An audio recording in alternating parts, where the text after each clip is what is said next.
Eskalasi di Timur Tengah meningkat usai Trump berjanji akan merespons serangan Iran yang menyebabkan jatuhnya helikopter canggih Amerika Serikat. Lalu apakah intensitas serangan ditingkatkan Amerika Serikat dan Iran dan menciptakan perang baru? Kita bahas bersama Julius Purwadi, pakar hubungan internasional Universitas Katolik Parahyangan, serta peneliti pertahanan dan keamanan, Direktur Kerjasama dan Hubungan Luar Negeri Indo-Pacific Strategic Intelligence, Aisyah Kusuma Somantri. Pak Julius, Mbak Aisyah, selamat petang semua. Selamat petang, Mas Tipo. Baik, saya ingin ke Pak Julius, bahwa yang terbaru Iran menyerang aset Amerika Serikat di Bahrain, Kuwait, dan Jordania, sebelumnya juga menembak jatuh helikopter Amerika Serikat. Pertanyaan saya, apakah ini tantangan Iran untuk Amerika Serikat kembali meladeni perang atau justru upaya untuk melunakkan Amerika Serikat dan memberi efek jerah? Ya, memberi efek jerah, saya kira itu mungkin lebih tepat ya rasanya gitu. Bahwa Iran tidak pernah melunak kalau harus berhadapan dengan masalah kedaulatan. Dan itu harga mati. Nah, helikopter yang ditembak oleh Iran itu adalah helikopter yang melintas Selat Hormuz. Dan semua orang sudah tahu, semua pemimpin sudah tahu bahwa Selat Hormuz itu secara de facto itu dikuasai, dikontrol oleh Iran. Jadi perilaku melintas batas yang sudah lewat kedaulatan itu akan ditindak dengan sangat tegas. Ini menunjukkan bahwa sikap yang sangat jelas, sangat tegas, dan sekaligus serius. Iran siap melakukan apapun untuk melawan agresi Amerika Serikat di Iran.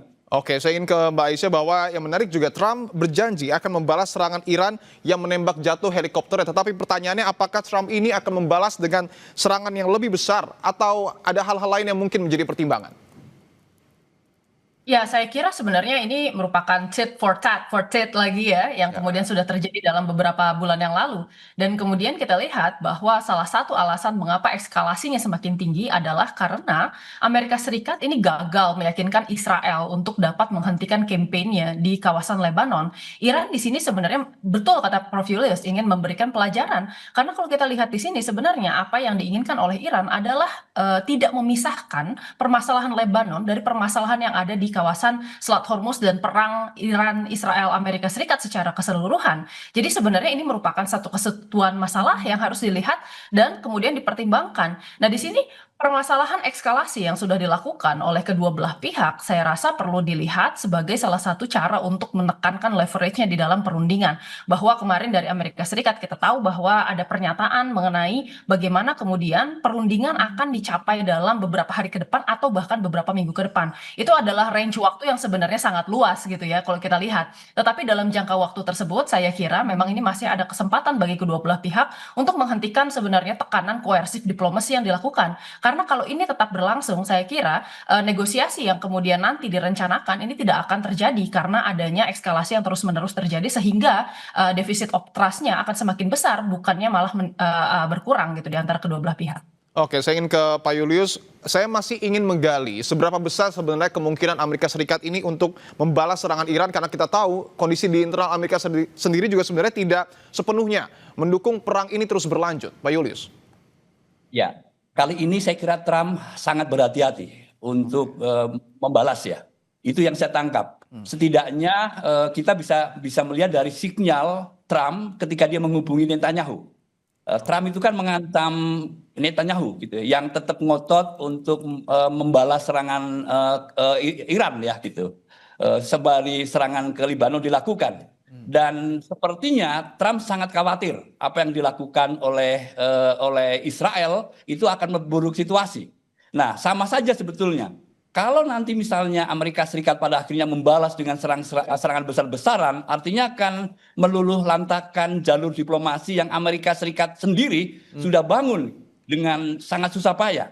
Yang kampanyenya kan kita tahu ya, tiap kali Trump selalu menyampaikan bahwa perundingan sebentar lagi akan berakhir. Minggu ini kan selalu, dan itu diulang-ulang terus. Dan kalau saya melihat ini menggambarkan bahwa sebetulnya Trump ingin menyelesaikan konfliknya dengan jalur diplomasi. Nah, kenapa misalnya Trump akhirnya mengancam Netanyahu untuk menghentikan serangan ke Iran gitu ya? Karena dia khawatir bahwa perundingan yang dilakukan dan terus berjalan atau diupayakan terus gitu, itu akan berakhir dengan sia-sia gitu. Karena spoilernya jelas itu adalah Israel. Sangat jelas sekali. Nah, kalau kita menangkap dari sisi sini gitu ya, bahwa satu sisi dia menekan Israel, lalu di sisi lain ada tekanan dari Iran ke Amerika Serikat itu sendiri gitu di pangkalan militer yang tadi disebut termasuk Yordania gitu. Itu artinya Trump akan berpikir 1000 kali. Kalau bayangan saya gitu ya, akan berpikir 1000 kali sebelum melakukan serangan. Dan ya kelihatannya tidak banyak pilihan, tidak banyak pilihan, kecuali akhirnya menunggu gitu ya. Apakah Iran akan melakukan serangan jauh lebih besar lagi gitu ya, kepada pangkalan militer Amerika Serikat, dan itu akan dilakukan serangan besar-besaran. Oke, Amerika Serikat akan mengedepankan jalur diplomasi dan Trump akan berpikir ulang untuk kemudian membalas dengan serangan. Tapi pertanyaannya, mungkin tidak Mbak Aisyah, Amerika ini menggunakan tangan Israel untuk membalas serangan Iran? Mohon maaf. Jadi kita lihat di Tapi sini tahan sebenarnya dulu Mbak Aisyah, kita akan Ya. bahas lebih dalam usai jeda. Tetaplah bersama kami, Baik. masih bersama dengan Pak Yulis dan juga Mbak Aisyah. Tetaplah di Kompas Petang. Kita masih bersama dengan Pak Julius Purwadi dan Mbak Aisyah Kusuma Sumantri. Saya ingin melanjutkan langsung ke Mbak Aisyah bahwa tadi Pak Julius menyebut Amerika Serikat ini nampaknya akan mengedepankan jalur diplomasi sehingga perang secara langsung itu akan menjadi pertimbangan lanjutan. Tetapi pertanyaannya mungkin tidak Mbak Aisyah, Amerika ini menggunakan tangan Israel untuk menyerang Iran? Saya kira dibandingkan dengan menggunakan tangan Israel, sebenarnya Israel ini agak di luar kontrol Amerika Serikat saat ini. Karena Oke. kita tahu sejak beberapa hari yang lalu gitu ya sudah terdengar berita bahwa Amerika Serikat ya dan kemudian Israel ini sepertinya agak punya perbedaan pendapat terkait bagaimana mereka harus menyelesaikan peperangan ini. Di satu sisi sebenarnya Amerika sudah tidak punya resources untuk bisa melanjutkan perang karena kita tahu bahwa War Power Resolution sudah ditandatangani oleh Kongres, dan meskipun misalnya Presiden melakukan veto, Kongres ini memiliki hak untuk bisa melakukan war of the purse, dalam artian ya anggaran yang diajukan oleh pemerintahan Donald Trump sebesar 200 miliar US dollar itu tidak akan disepakati oleh Kongres karena merasa bahwa ini merupakan sesuatu yang pada akhirnya membuang-buang anggaran Amerika Serikat gitu. Sementara kemudian Israel ini sudah lama sebenarnya ingin melakukan serangan kepada Iran dan Lebanon. Permasalahannya kan dalam kondisi ini Donald Trump ini harus memilih win-win solution dalam bisa menyenangkan hawkish Amerika Serikat yang ada di dalam Amerika Serikat sendiri ya, lalu kemudian Kongres, suara populis di AS dengan kemudian kepentingan nasional dari Israel gitu. Yang mana kemudian Donald Trump dalam posisi yang terjepit. Saya kira sebenarnya yang diinginkan oleh Donald Trump dan bahkan oleh Iran sendiri itu adalah keluar dari perang ini dalam Oke. cara yang diplomatik gitu ya. Tetapi ini memang sulit karena tadi banyak tekanan dari berbagai macam arah untuk Donald Trump. Betul, saya ingin tanyakan ke Pak Yulis bahwa nampaknya jalur win-win solution ini untuk Amerika Serikat, jalur diplomasi, tapi pertanyaannya untuk negosiasi sendiri. Kita tahu bahwa Iran juga tidak ingin menghilangkan program nuklirnya. Apa yang kemudian akan diambil oleh Amerika Serikat melihat kondisi di Timur Tengah saat ini, Pak Julius? Ya, kalau kita rasional ya gitu, situasi yang berat itu kan terkait dengan kontrol atas Selat Hormuz, dan itu dampaknya jauh lebih luas dibandingkan dengan prasangka bahwa Iran memiliki senjata nuklir atau memiliki kemampuan untuk mengembangkan senjata nuklir. Harusnya kalau Amerika Serikat berpikir rasional, kedepankanlah dulu negosiasi yang fokus pada bagaimana dibukanya Selat Hormuz. Itu harusnya. Nah, apakah semudah itu kemudian Amerika Serikat akan melunak? Gitu. Memang sampai hari ini kan kita tidak bisa melihat sinyal positif bahwa Amerika Serikat bisa menurunkan keinginannya untuk menekan Iran, untuk membuat Iran bersepakat bahwa tidak akan lagi mengembangkan pengayaan uranium sampai level bahkan lebih dari 60% sampai 90% yang kemudian sangat mudah untuk dijadikan senjata nuklir. Oke. Nah, ini yang kita belum lihat sinyalnya, Mas Dipo. Oke, dan yang menarik juga bahwa Iran ini kan membombardir aset Amerika Serikat di Bahrain, Kuwait, dan juga Jordania. Bagaimana respon dari negara-negara ini, Mbak Aisyah, melihat negaranya juga diserang meskipun betul ada aset Amerika di sana?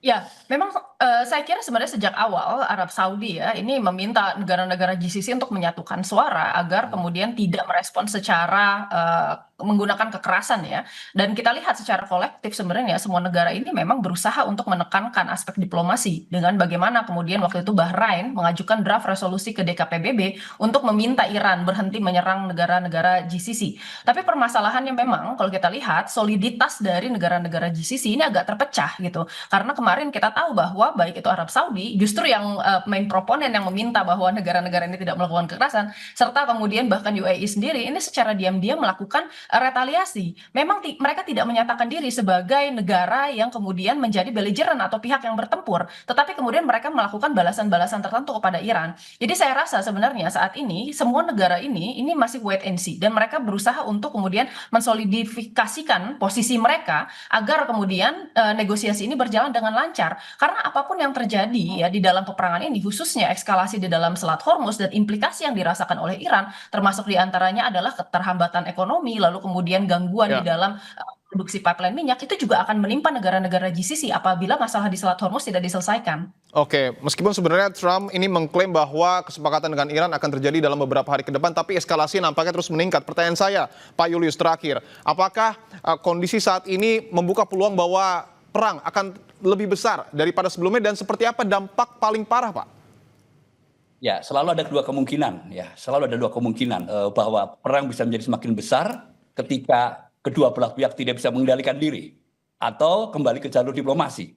Nah, yang saya lihat serangan-serangan yang dilakukan Amerika Serikat yang terukur itu lebih pada untuk tujuan-tujuan jalur diplomasi. Oke. Ini yang disebut dengan high pressure track diplomasi. Diplomasi serangannya dipakai untuk mendukung diplomasi. Itu yang maunya Amerika Serikat itu gitu ya. Tapi saya juga curiga ya Mas Dipo gitu, karena serangan-serangan Amerika Serikat kan terukur ke wilayah-wilayah, misalnya peluncuran rudal gitu ya, misalnya kontrol radar gitu ya. Ini kan kapasitas militer yang sangat strategis ya. Saya justru khawatir bahwa selain kita bicara ada jalur diplomasi yang sedang diperjuangkan, termasuk dengan serangan, tapi juga ada perang besar yang sedang disiapkan. Jadi pelan-pelan Amerika Serikat sedang melumpuhkan kemampuan militer Iran, hingga pada waktu yang tepat akan dilakukan serangan yang besar-besarnya. Semoga itu tidak terjadi ya Mas Dipo ya. Semoga itu tidak terjadi, dan tentu kita berharap bahwa perdamaian di Timur Tengah akan terus terjadi dan juga akan segera terjadi. Terima kasih Pak Julius Purwadi dan juga Mbak Aisyah Kusuma Sumantri telah bergabung di Kompas Petang.